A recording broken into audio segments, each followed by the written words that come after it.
High friends, welcome to mini vlog. तर आता सध्याला घरातून आम्ही 3 जण निघलोय. मी शिवचे पप्पा डीमार्टमध्ये जाण्यासाठी. वातावरण खूप छान होतं. 6 वाजता आम्ही घरातून निघलो होतो. सगळ्यात पहिले पेट्रोल भरून घेतलं, पेट्रोल वगैरे भरलं आणि शिव एन्जॉय करत होती. पप्पाला शोधला पकडून मस्तपैकी एन्जॉय करत होती. आणि ट्रॅफिकची माझी काय दुश्मनी काय, म्हणजे जेव्हा पण घरातून निघलो ट्रॅफिक लागते म्हणजे लागते, ती पण खूप लंबी.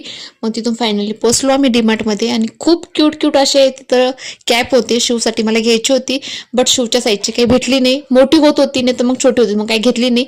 आणि एका साईडला शिवचे पप्पा टी शर्ट्स वगैरे बघत होते, त्यांच्यासाठी आणि माझ्यासाठी टी शर्ट बघत होते. मग आमच्यासाठी टी शर्ट घेतले फक्त. आणि आमच्या मॅडमच्याकडे धिंगाणं चालू होतं, दुसऱ्या लेकरांना बघून तिला त्यांच्या संग खेळायचं होतं, त्यांना आवाज येते, त्यांच्या संग खेळणं चालू होतं आणि मी तिच्या मागे पळत होते. मग फायनल तिथून सगळे आम्हाला जे सामान घ्यायचं ते घेतलं, बिलिंग वगैरे केली आणि मग शिवला समोर बसवलं. आणि ती पेट्रोलची टँकी असते त्याच्यासोबत ती खेळत होती आणि बाहेर समोरून जे पण येईल त्यांना आवाज देऊन हा करून त्यांना चिडवत होती. आणि सगळ्यात मोठं माझं नुकसान म्हणजे हे झालं, एक खूप मोठं नुकसान झालं की माझ्या पायातले जोडवे जे होते ते एक जोडवा हरवला आहे. शिवच्या पप्पांना सांगितलं मी, ते बोलले मला की कसं काय काय, ते मला लूज झाले होते आणि मी काढून ठेवले होते, बट मला ते पाय खूप घाण दिसत होते. तसं आता मी वापस घातले आणि ते हरवले. मग शिवचे पप्पा बोलले तुला माहिती होतं की ते लूज आहे, तू कशाला घातली, बोलले ते ठेवून द्यायचे असते. मी म्हणले बाबा तसं चांगलं वाटत नव्हतं म्हणून मी घातले वापस.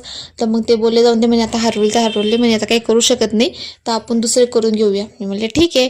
तर मग घरी आले, ड्रेस वगैरे चेंज केला आणि ते बोलले की आज मग नॉनव्हेजची भाजी करायची आपल्याला, तर नॉनव्हेज कर म्हणे. तर मग इथं मसाला वगैरे भाजून घेतला मी, त्यांनी भाजी आणून दिली होती मला.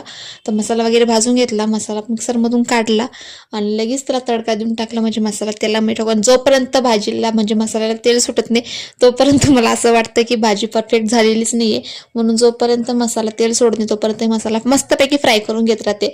आणि मग त्याच्यामध्ये नंतर चिकन ॲड करून दिले आणि भाजीला मस्तपैकी उकळी आली आणि वरून खूप सारी अशी कोथिंबीर टाकून दिली. मस्तपैकी चिकनची भाजी आणि बाजरीची भाकरी करणार होते मी. आणि मस्त मग भाजी वगैरे झाली आहे, लगेच भाकरी करायला घेतले. आणि शिवच्या पप्पांनी मला ऐन टायमावर सांगितलं की मला ड्युटीला जायचं आहे, तू मला लवकर आता जेवायला वाढ म्हणली. मी म्हणले ठीक आहे चालेल, तर भाजी तर झालेली म्हणले, तुम्ही हातपाय धुवा, मी तुम्हाला लगेच जेवायला देते. आणि मला सगळ्यात मोठं टेन्शन हे होतं, बाबा खूप दिवस झाले म्हणले, आता भाकरी केलेल्या नाही, आपण जमत्या का नाही जमत, तुटली तर कसं. तर तसं काही झालेलं नाही आहे, खूप दिवस झाले, बट मी पहिल्यांदा म्हणजे आता खूप दिवसानंतर केले तर जमली मला एकदम परफेक्ट, एकदम गोल. तर मग तेच तुम्हाला दिसेलच पुढं, एकदम मस्तपैकी गोल भाकरी केली होती मी. तर मग भाकरी वगैरे करून घेतल्या आणि ते पहिले मी शिवच्या पप्पांना वाढून दिलं होतं. तर मग तेच मला ते थोडंसं, बाबा गेले मी एका कामासाठी, झालं दुसरं काम, माझ्या पायातले जोडवे हरवले. म्हणजे जाऊन दे, आता काही करू शकत नाही. म्हणजे ते बोलले मला की टेन्शन नको घेऊ, आपण करूया एवढे 1-2 दिवसामध्ये. म्हणले ठीक आहे चालेल. मग लगेच मी भाकर